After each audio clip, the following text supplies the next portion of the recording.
Now, we begin with the space rescue, a phenomenal point of our history. Last night, two American astronauts, Suni Williams and Butch Wilmore, returned to Earth after 9 months in space.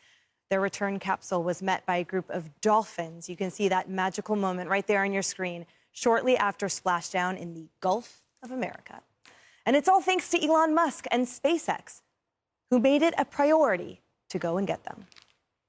Thanks to the excellent work of the SpaceX team working with NASA, the astronauts are now safely home.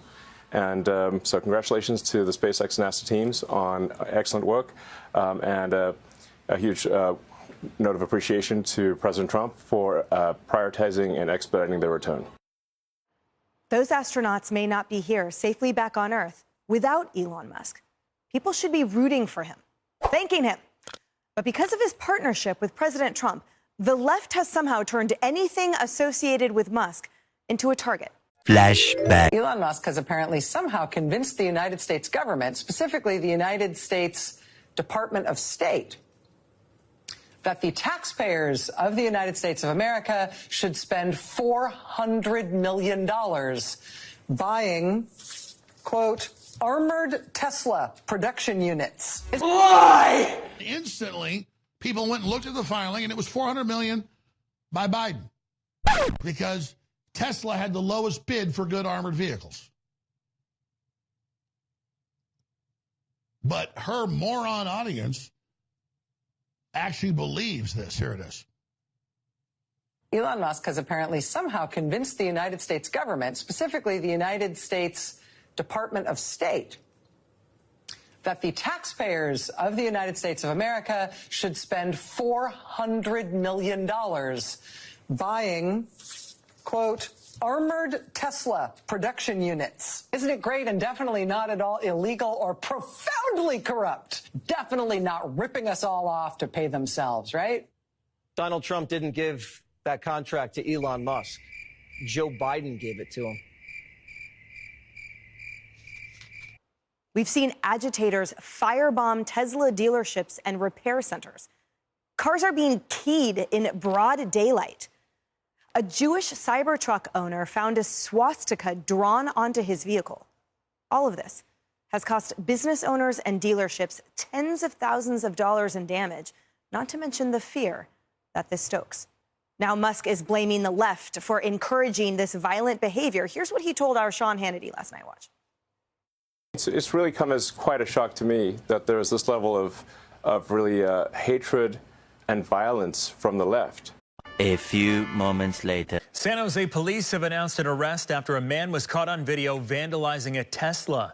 The car's owner tells us this happened last Friday afternoon in a Costco parking lot. The video of the man keying the car has gone viral on social media. San Jose police say they were able to identify and arrest the man less than 24 hours after it was reported. The man is now facing a felony vandalism charge. Police Chief Paul Joseph sharing a statement about the arrest, saying in part, quote, no matter one's personal beliefs or frustrations, they do not justify illegal actions. I urge everyone to respect one another and above all to respect the law. San Jose Mayor Matt Mahan also weighing in on the vandalism, saying keying a car because you don't like the person who designed it is like breaking a clock because you don't like the time it shows. If this crime was politically motivated, our residents can't be held accountable for something Elon Musk is doing 3,000 miles away. I always thought the left, Democrats were supposed to be the party of empathy, the party of caring, and yet they're burning down cars, they're firebombing dealerships, they're firing bullets into dealerships, they're just, smashing up Teslas. Tesla is a peaceful company. We've never done anything harmful. I've never done anything harmful. I've only done productive things. So I think we just have a deranged... there's some kind of mental illness thing going on here, because this doesn't make any sense. It doesn't make any sense, Kennedy, none whatsoever. But somehow the left has turned Elon Musk into a beast, an individual that they are all now have sworn to eradicate. And it's interesting because the left, they were the ones who were pushing for subsidies and mandates for things like electric vehicles. Flashback. Speaking of money here at home, and one of the reasons why people are so upset over funding to Ukraine is that more and more we are learning just how hard off Americans are. The money problem is specifically that more of us don't have any money. This past August alone, 39,000 Americans filed for bankruptcy. That's an 18% increase from the same time a year ago. The growing struggle of Americans makes this weekend's comments by Democratic socialist Alexandria Ocasio-Cortez so confounding. She drives a high-end Tesla, famously made by non-union labor. Elon Musk, of course, doesn't like unions. AOC, of course, champions union causes and was asked about the hypocrisy. In tonight's Yes, they actually said that.